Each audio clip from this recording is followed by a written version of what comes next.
اهلا بيكم. احنا النهارده هنكون معاكم في الحلقه الثانيه. الاسبوع اللي فات احنا وصلنا ل 80% من البلاننج و10% من الامبلمنتيشن، وده طبعا ضغطنا جدا عشان الديدلاينز بتضرب في بعض والواقع مصر يفاجئنا، وده هتشوفوه في الحلقه دي.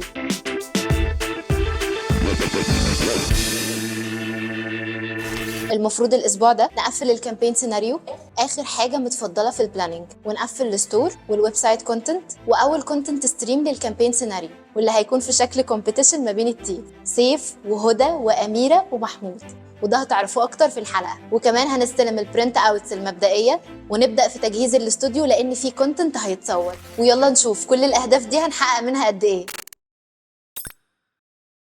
صباح الورد. شبه تمت المهمة بنجاح. خلص كل اللي كان مطلوب في الويب سايت كونتنت، سواء كل البرودكت بيجز او الباسيف بيجز. باقي بس باسيف بيج واحدة، ودي عاملة زي اخر مادة في الامتحانات كده، ولا راضية تتذاكر ولا عارفة ايه مشكلتها انها تطلع. فيعني هنديها محاولة كده خلال ساعة ونشوف بقى هل هنعرف نقفل الويب سايت كونتنت النهاردة ولا لا.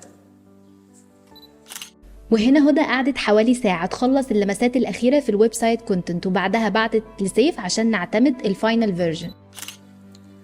أنا الصراحة كده حاسة إن أنا كبرت الموضوع سيكا خالص. هي دي ليه دي كده المفروض الكونتاكت الصح عبقرية. خلصانة، اعتمد.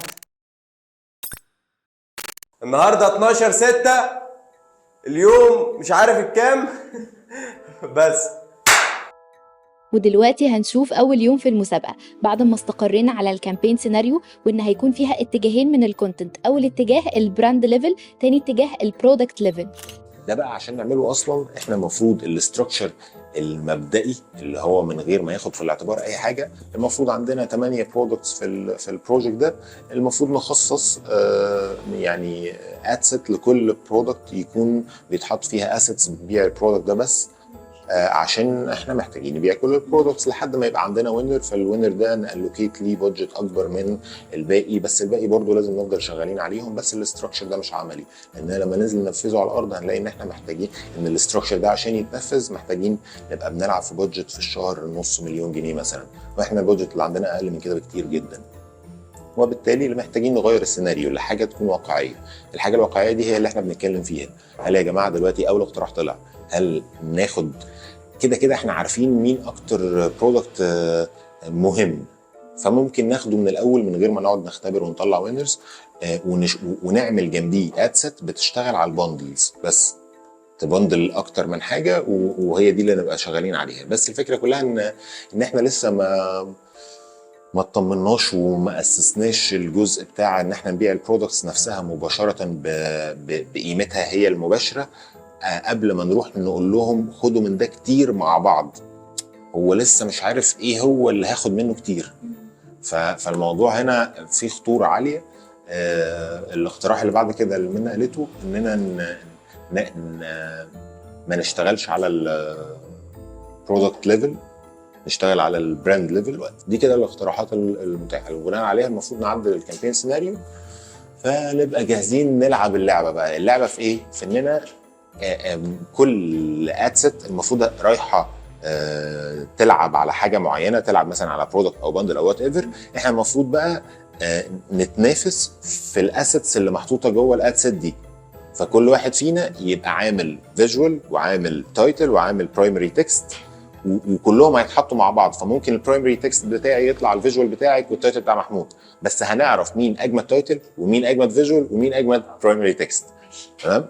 واللي هيحقق بقى الثلاثه مع بعض كنا بنفكر ان احنا نعمل له حاجه اللي هو لو حد الثلاثه بتوعه وهو لوحده هم اللي فازوا في الثلاث اماكن، ده كده اللي هو هيبقى سترايك يعني بطيخه ماشي. وبالتالي كل تيم الكونتنت هيكون مطلوب منه 2 pieces of content، واحدة بتكون على البراند ليفل، واحدة بتكون على البرودكت ليفل. وانا هنا بقى دوري معاهم هيكون في حاجتين. اول حاجة ان انا هديهم سوبرفيجن على الكونتنت بتاعهم من وجهة نظري، تاني حاجة ان انا هكون جادج في الكومبيتيشن. بصي هو الايكويشن اللي احنا بنحسب عليها اللي المفروض ان السي بي اي دي الكوست بتاعه الترانزاكشن بتاعتنا في عدد الادسيت اللي هو واحد، سنس ان احنا لسه بنتكلم في اول واحده اللي هي اللي على البراند ليفل، في 50 ال 50 اي دي الاوبتمايزيشنال اكشن بنضربهم في 2 ليه؟ واحده للسيستم، يعني 50 اكشن بنعلم السيستم و50 اكشن بنعلم الماركتر اللي هو احنا بعد ما بنكون عدينا بقى مرحله التقلبات وكده. فبنشوف ان الاستيميتد بادجت عشان نقول بسم الله للاسيت الواحده 10000 جنيه. وهنا وقفنا نعمل جيسنج مبني على 2 متريكس. اول متريك الافريج اوردر فاليو، تاني متريك الرو اس. وقفنا نشوف مين اللي هيوصلنا لاعلى حاجه، البراند ليفل ولا البرودكت ليفل. حلو، جيسنج بقى الجيسنج مين هيكسب فيهم رواس؟ برودكت. عارفه ليه طلع لي ان هو هيبقى في بينهم بس فرق بسيط في الرؤاس، بس البرودكت هيبقى ازيد. رؤاس برودكت هيبقى ازيد. طب انا على البراند بقى. ايه ده لا انا كنت رايح هناك انا مستنيكوا تقولوا كده عشان لا ومقتنع. لا انا رايح ومقتنع بجد البراند ليفل او رايح وعاند. ما انا كنت رايحه عاند. لا مش رايح اعاند رايي، رايح اعاند فعل. انا يعني رايح اعاند اللي هو طب انا هدخل وهعمل حاجه هناك وهجيب فاهم. محتاجين نعلن دلوقتي الكومبيتيشن. ايوه الكومبيتيشن هتبقى عباره عن ايه؟ عن ان احنا عندنا هندخل نكمبيت مع بعض في الادسات الاولانيه اللي هي على البراند ليفل. معانا ان احنا نحط ماكسيمم 3 فيجوال 3 تايتل 3 برايمري تكست، كل واحد 3 فيجوال. الادسات دي كلها على بعض. حلو، يعني كل واحد فينا عليه هيطلع 4. لا ايوه لا كل واحد فينا عليه بيس اوف كونتنت على البراند ليفل. بيس اوف كونتنت هنا متكونه من ايه؟ فيجوال وتايتل وبرايمري تكست. وبعد تخمين كل واحد فينا هنشارككم في الحلقات اللي قدام وصلنا لايه على مستوى الاتنين ماتريكس، وهنعرف مين اللي عمل جيسنج فينا صح. اللعب ابتدى. انا دلوقتي هبدا اعمل الكوبيز بتاعتي عشان الكومبيتيشن اللي احنا بنحضر لها، وعشان بقى اروح لهم على الساعه 7 معايا زي ما اتفقنا كده 3 حاجات، فيجوال وتايتل وبرايمري تكست، عشان نشوف مين اللي هيترقى، وبناء عليه هنختار اللي هيدخل السيستم ونشتغل عليه في الكامبينز. يلا بينا. مع تسليم الورق جه، المفروض كله عمل، المفروض انا ما اعرفش مين اللي عمل، بس انا خلصت في اخر، قعدت افكر ساعه وخلصت كنت في 5 دقايق. هو الصراحه حوار بيس اوف كونتنت في ساعتين ده مفيش الكلام ده مفيش، يعني كانت زمانها كانت ممكن تطلع، بس ما في، عارف انت ساعات تجلي كده، هي ما جاتش، انا قاعد مستنيها من ساعتها. لا احنا كده نقفل الميتنج شيل، وواضح كده ان المدعي بيطلب التأجيل. لا ورينا بقى انت الاول. انت ابدا انت الاول واحنا هنكمل. البيس الاولانيه يعني تعالى نعدي البراند بتاعت البراند. لا نعدي على الاثنين او ما نعديش على الاثنين، انا نص هنا ونص هنا، ففرقت. انت طب انا معايا واحده كامله ماليش دعوه، نص هنا ونص هنا. يعني الثانيه مش كامله. معايا حاجه كامله. انا معايا حاجه 70 وحاجه 70، اذا انا هنعدي على الاثنين. يا جماعه انا معايا الاثنين كاملين وحاسه الله انا خايفه. وهنا انا جايه اقول لك خلاصه الملاحظات اللي اتقالت في السوبرفيجن، وده علشان تستفيد منها وتطبقها في شغلك. اول ملاحظتين طلعت بيهم من السوبرفيجن هو لو انت بتعمل كونتنت والاوبجكتيف بتاعه سيلينج، لازم تفكر وتركز كويس انت بتختار ايديولوجي بتتسق مع الاوبجكتيف ده ولا لا. تاني ملاحظه ان برضو لو الاوبجكتيف بتاعك سيلينج، مهم جدا ان انت توزن الكفه ما بين حاجتين، السيلز اليمنت اللي انت مستخدمها ككروت اقناع في البيس اوف كونتنت بتاعتك، والكونتكست اللي هيخدمها، بحيث مفيش كفة تزيد عن التانية، الاتنين لازم يكونوا متعادلين. بص، لما انت زودت الكونتكست كونتنت كان اي سيلز اليمنتس الثانيه هتلاقي فرضت منك العقل، فاظن ان انت ما اديتيش دسم كافي للسيلز اليمنتس عشان الكونتكست خد سيل كبير، فخفتي لا تروحي تكتبي اكتر او تروحي تضيفي اليمنتس اكتر، فبالتالي يزود لك في مساحه الكونتنت. بعد الحكم ترتيب الكرييتورز كان كالآتي: محمود أول واحد ولأنه أنتج أفضل بيس اوف كونتنت ويعتبر كانت جاهزة على الإنتاج، تاني حد هدى، وبعدين سيف، وبعدين أميرة. ولكن للأسف أميرة طلب منها تاسك إرجنت جدا، فاضطرت للأسف تخرج من المسابقة.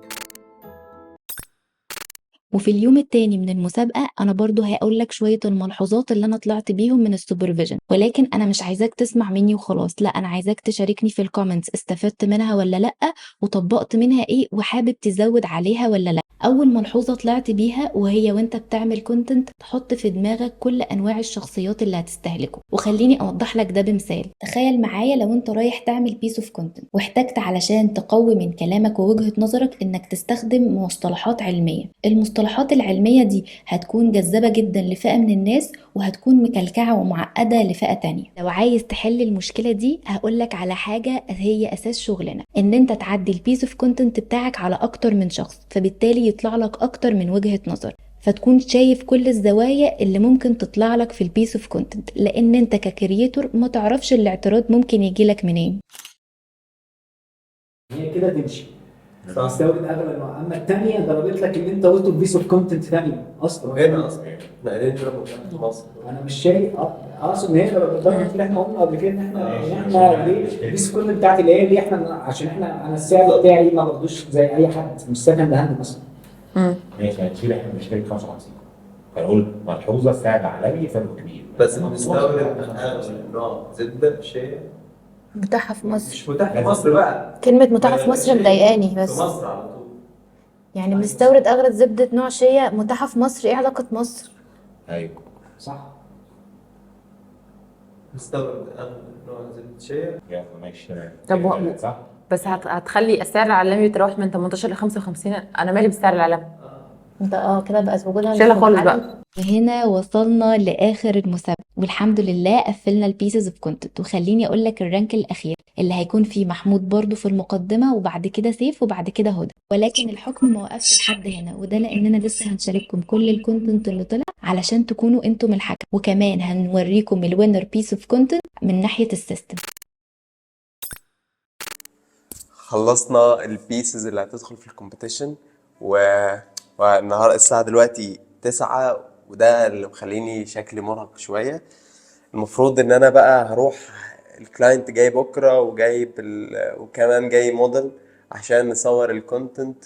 المفروض احضر الاستوديو والمفروض تيم الكلاينت يبعتوا لنا كمان البرودكت بالباكج الجديد عشان نصوره بكرة ويكون معانا في التصوير. وكمان في حاجة كده ليها علاقة بتحضير الاستوديو وهي ان هيكون في ورق حائط هيتعلق في الباك جراوند، فالمفروض هبعته للمطبعة عشان تطبعه. الساعة دلوقتي زي ما قلت لكم 9 ومش عارف هلحق هستلمه امتى، فانا هبعته دلوقتي وان شاء الله يقدروا يسلموه لنا بكرة الصبح عشان لو الكلاينت والموديل جت وما لقيتش طبعا الاستوديو جاهز فاحنا هنتسوح وهيبقى في يوم اتضرب مننا. وده موتر جدا مع تحضير الحلقة نفسها دي. يعني ان شاء الله يكون في خير. النهارده كان اهم حاجه في اليوم اننا مستنيين الطباعه التجريبيه عشان نشوف الباكجينج والديزاينز الجديده لما تطبع ونتاكد ان كل حاجه مظبوطه، وبناء على ده ناكد على الكلاينت انه يعمل اوردر طباعه كامل، واحنا نبدا نجهز مطبوعات الاستوديو اللي هنصور فيه الكونتنت. صحيح انا ممكن اوريكم الديزاين اصلا اللي هيبقى في الباك جراوند بتاع اللي هنعلقه على الحيطه، دي الحاجه الوحيده للاسف اللي نقدر نطلعها دلوقتي او نكشفها لكم من جوه البروجكت نفسه. فتعالوا شوفوها كده وقولوا رايكم. هي دي تقريبا هتبقى على 1.5 متر في 200، فان شاء الله تطلع حلوه. انا مش متخيل هتكون شكلها عامل ازاي بس هي او هتنفع ولا لا، بس انا صراحه واثق في الديزاين تيم اللي معانا وان شاء الله يطلع شكله حلو جدا وهوريه لكم بكره اول ما نعلقه. فان شاء الله يعني نلحق قبل ميعاد التصوير بكره نكون جهزنا السيت اب وشكله النهائي. فدعواتكم. 1 hour later. مش عايز اقول لكم ان ان غالبا كده مش غالبا خلاص مش هنصور بكره، في مشاكل كتير مش مشاكل يعني شويه حاجات بعد ما طبعنا بقى الايدنتيتي الجديده ظهرت بقى مشاكل الطباعه والباكجينج والديزاين اللي كنا حاطينه ظهر بقى في شكله الطبيعي.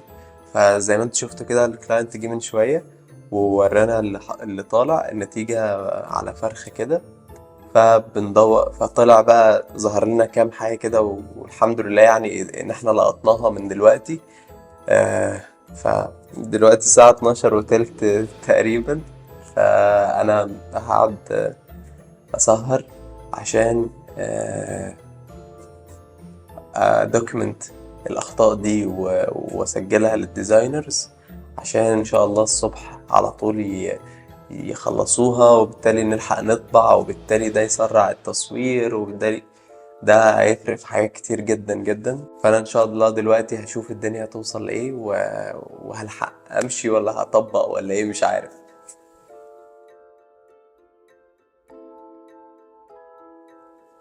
الحمد لله خلصت كل التعديلات اللي على الباكجينج كونتنت، سواء بقى الكروت او الستيكرز او كل حاجه كان فيها بقى التفاصيل اللي طلعت لنا من الطباعه. فدلوقتي الساعه 1:03 هلحق بقى اقفل عشان اروح واجي. غالبا المفروض اجي الصبح بدري يعني عشان اجهز الاستوديو، وان شاء الله مفيش حاجه تتعطل ونلحق نلونش في اقرب وقت. انا بشاهدكم اهو، انا مروح الساعه 2 بالليل. بس اقول لكم حاجه، احلى حاجه في الايجنسي عندنا او من احسن الحاجات ان مفيش مواعيد شغل اصلا، فانا هستغل ده ومفيش اصلا، وبرضه بنظبط الاجازات، كل واحد بيمانج الاجازه بتاعته وبيظبطها لنفسه. فانا هستغل بقى الزنقه اللي انا اتزنقتها دي، وبفكر كده اقوم بكره اجي لهم برضه، اجي الشركه يعني، وبكره برضه اجي الصبح بدري ونخلص ان شاء الله عشان نلحق البروجكت، واخد كده بقى، اخد لي اجازه يومين كده واستغل اللي حصل. انا اسراء رمضان من التك تيم في سكول اوف ماركتنج، ومسؤوله عن ماركتنج اوتوميشنز. بقالي فتره بدخل بروجكت واخرج تاني بسرعه، وفي تفاصيل كتيره قوي. بس النهارده سيف قال لي ان في ميتنج ان شاء الله عشان نراجع اليو اكس سيناريوز والاوتوميشن رود مابس، ولو قدرنا نفاليد جزء منها ان شاء الله هنفاليد مع بعض. الفكره ان انا بقالي فتره مش مدركه قوي الجزء التك اللي اتنفذ في البروجكت، بس يعني هريكاب معاهم النهارده شويه واشوف هنعمل ايه ان شاء الله. صباح الفل. النهارده 15/6 اخر الاسبوع الثالث، يوم الخميس نزل ميتنج الفاليديشن بتاع اليو اكس سيناريوز اللي المفروض يسلم اليوزر فلوز للاوتوميشن ويسلم اليو اكس كونتنت ريكوست لتيم الكونتنت. يلا بينا. ده الدرافت قبل ما يبقى في البورد. المفروض هنا هنرسم الكريتيكال باثز اللي المفروض يمر بيها، اللي المفروض اكثر احتماليه ان اليوزر يمر بيها. طب انهي يوزر؟ ده اول سؤال. فاحنا كده محتاجين نشوف مين من اليوزرز مهم ان احنا نفكر في الكريتيكال باث بتاعه دلوقتي. فاول حاجه طبعا هتيجي في الدماغ، واحد اول مره يدخل يفيزت الويب سايت بتاعنا، فنقسمه ل4 سيجمنتس مختلفين شويه عن ال 12 سيجمنت اللي فوق. نقدر نقول ان هم ممكن يبقوا عاملين جروبنج للسيجمنتس اللي احنا حددناها فوق. تمام؟ فهم بس حتى الان 4 سيجمنتس اساسيين هو اللي رسمين لهم الكريتيكال باث بتاعهم. تعالى نطلع ناخدهم من اول فوق. يا اما نيو فيزيتور نون كاستمر، يا اما ريتيرنينج فيزيتور نون كاستمر، يا اما ريتيرنينج فيزيتور نيو كاستمر يعني عامل اوردر واحد، يا اما ريتيرنينج فيزيتور ريتيرنينج كاستمر. ده معناه ان هو من اول 2 بلس اوردرز. تمام. كل واحد بقى المفروض هيبقى ليه رحله مختلفه جوه الويب سايت بتاعنا. هنا قعدوا يتناقشوا ويعملوا فاليديشن لليو اكس سيناريوز، وبالتحديد حاجه اسمها الكريتيكال باث، واللي هتوصلهم في الاخر لرسم اليوزر فلو. الميتنج استمر 2 ساعات تقريبا، بيتكلموا فيهم فكريا وبينفذوا اللي بيفكروا فيه عمليا على السي اي بي اللي اختاروا يشتغلوا عليه عشان يبقوا متاكدين اللي بيترسم في البلان قابل للتنفيذ على ارض الواقع. احنا قايلين كل حاجه اللي هو مش هيحتاج يدور اصلا في اي مصدر طبي على الموضوع، احنا جايبينهم له لحد عنده. طب شكلها هيبقى عامل ازاي؟ يعني شكلها هيبقى ملموم في حته مش عارفه ايه، مش سهل ان هو يلقطها بعينيه بسرعه. ايه هي؟ معلومات الاستخدامات. يعني لسه مش متحدد شكلها هيبقى عامل ازاي دلوقتي، اليو اي ما خلصش، بس كبرودكت بيج عاديه زي مثلا اي ويب سايتس من اللي عملناها. شفتي مثلا جوه مثلا كان عامل ازاي؟ كان مديكي الداتا بتاعت البرودكت، وتحت بقى كان مقسم لك تقسيمه عميقه جدا لكونتنت والداتا انت محتاجاها وانت بتاخدي قرار شراء.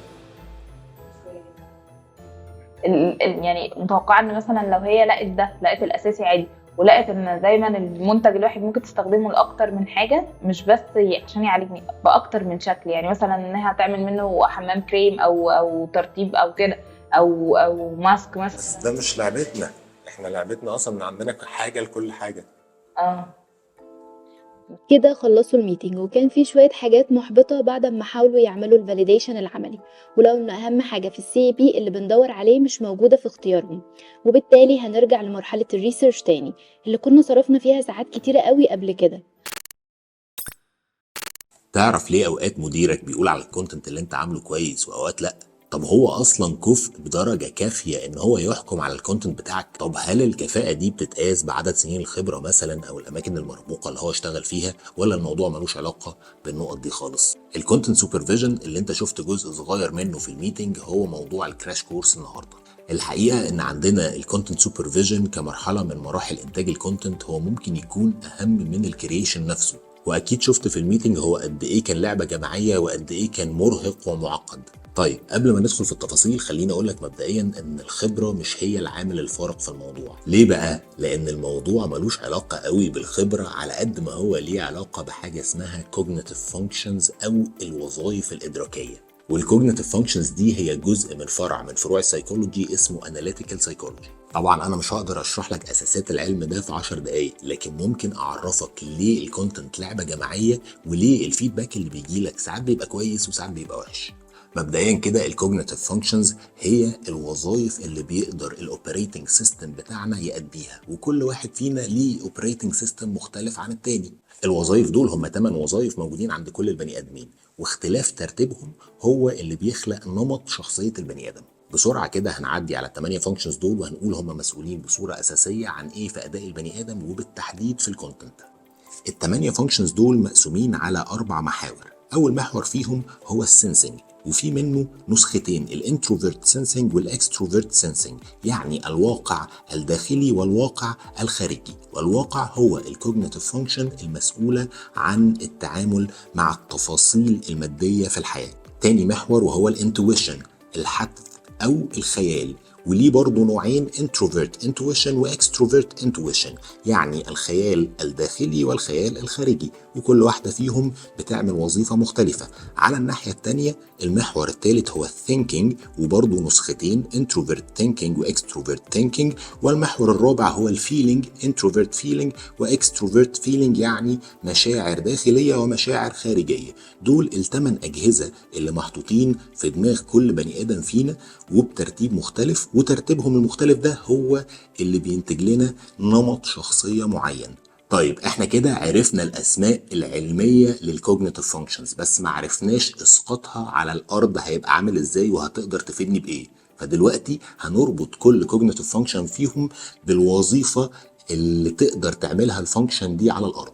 دلوقتي ظهر قدامكم جنب كل كوجنيتيف فانكشن السوبر باور بتاعتها. لو جينا نبص على الانتروفيرت سنسنج هنلاقي ان السوبر باور بتاعته هو انه يقدر يخلي اي حاجه اورجانايزد. لو جينا نبص على الاكستروفيرت سنسنج هنلاقي ان السوبر باور بتاعته انه يقدر يخلي اي حاجه انسايتفول.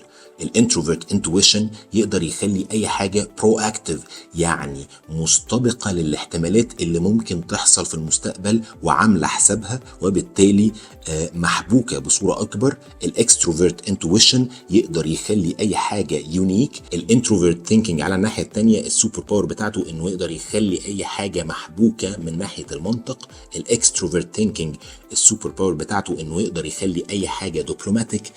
الانتروفيرت فيلينج انه يقدر يخلي اي حاجه ارتستيك وفيها سنس فني وجمالي. واخيرا الاكستروفيرت فيلينج يقدر يخلي اي حاجه ايموشنلي انتليجنت، يعني واعيه ومحتويه لمشاعر الاخر.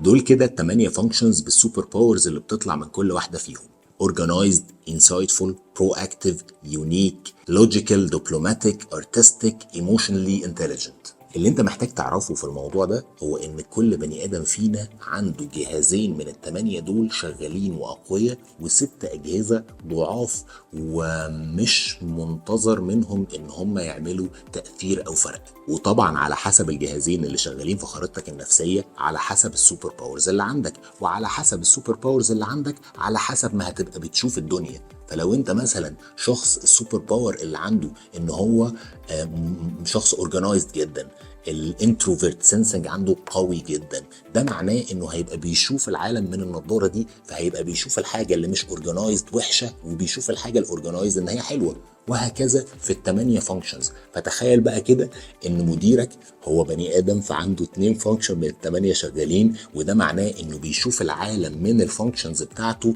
وبيحكم من الفانكشنز دي، وبناء عليه لو انت عملت حاجه متسقه مع الفانكشنز بتاعت مديرك بتبقى حلو، ولو عملت حاجه مش متسقه مع الفانكشنز بتاعت مديرك بتبقى وحش. وطبعا انا بتكلم على مديرك لما يكون مش واعي ايه اللي شغال عنده وايه اللي قوي عنده، اللي هم الجهازين اللي شغالين عنده، وايه ال6 اللي مش شغالين عنده. لو هو مش دارس الكلام ده ومش واعي له، ده معناه انه مش هيقدر يتخطى او يسيطر على القصور اللي موجود عنده في الاوبريتنج سيستم بتاعه، القصور اللي هو محطوط عشان نبقى كلنا محتاجين لبعض، ويبقى كل واحد فينا عنده شيء قوي وشيء ضعيف فيحتاج للي جنبه.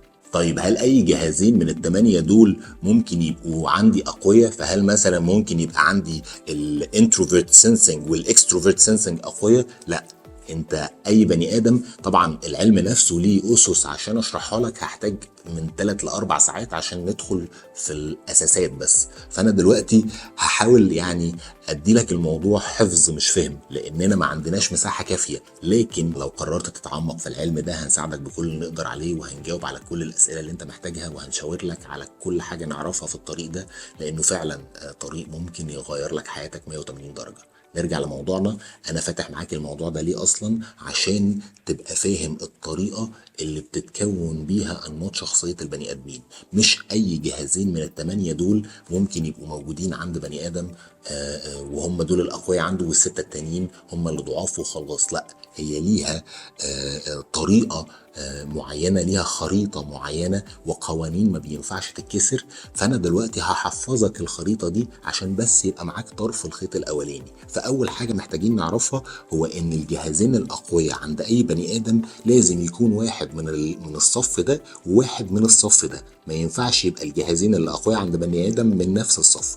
لو جينا نبص هنلاقي ان كل الحاجات اللي موجوده هنا هي اجهزه للتعامل مع الاشياء الواقعيه والاشياء الغير واقعيه، الاشياء الغير ملموسه. ولو جينا نبص الناحيه الثانيه هنلاقي ان ال4 اجهزه دول هم اجهزه للتعامل مع البشر، والبشر بصوره اساسيه. لو جينا نبص على الحاجه الاساسيه اللي تقدر تميزهم عن بقيه الكائنات هو قدرتهم على اتخاذ القرارات العقلانيه سواء بالمنطق او بالمشاعر. فلو جينا نبص على ال4 أجهزة دول هنلاقي ان هم الأجهزة اللي المفروض بيهم البني آدم بيتعامل مع البني آدمين. ولو أصلا بقى بصينا من بعيد هنلاقي ان الأشياء والأشخاص على بعض هما المكونين الرئيسيين للدنيا، وبالتالي طبيعي ان دماغنا يكون فيها الأجهزة اللي تخليها تعرف تتعامل مع مكونات الدنيا الرئيسية.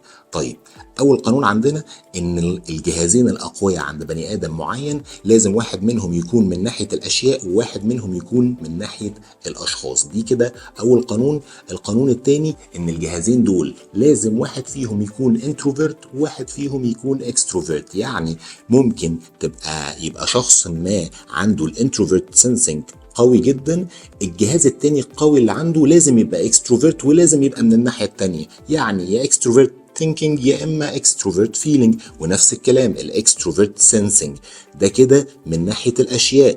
الجهاز القوي التاني اللي هيبقى عند البني ادم لازم يبقى introvert، فيا اما هيبقى introvert thinking يا اما هيبقى introvert feeling. بالطريقة دي هتلاقي ان التباديل والتوافيق طلعت لك خريطة بتوصل لك ما بين الحاجات اللي تنفع ببعض بالطريقة اللي انت شايفها. طبعا لو ركزت شوية في الخطوط دي هتلاقي ان كل واحدة طالع منها سهمين للحاجة اللي ينفع تتوصل بيهم من الناحية التانية، واوتوماتيكلي لو ركزت في الخريطة اللي قدامك يطلع لك 16 توليفة مختلفة من الشخصيات، وال16 توليفة دول هم الكاتيجوريز بتاعت شخصيات البني ادمين. يعني 16 كاتيجوري، جوه كل كاتيجوري منهم عدد شخصيات كبير جدا على حسب معايير وعلى حسب صفات معينة جوه الخريطة النفسية للبني آدم.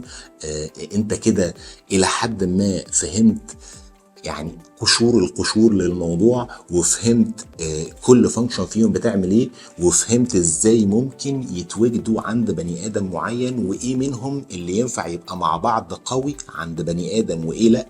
ومن هنا لو ذاكرت شويه كمان هتبقى قادر تحدد هو انا ايه اللي قوي عندي، وبالتالي حاجتي بتطلع مظبوطه من انهي سوبر باور من اللي احنا اتكلمنا فيهم. هل بتطلع اورجنايزد، هل بتطلع دبلوماتيك، هل بتطلع يونيك، هل بتطلع انسايتفول.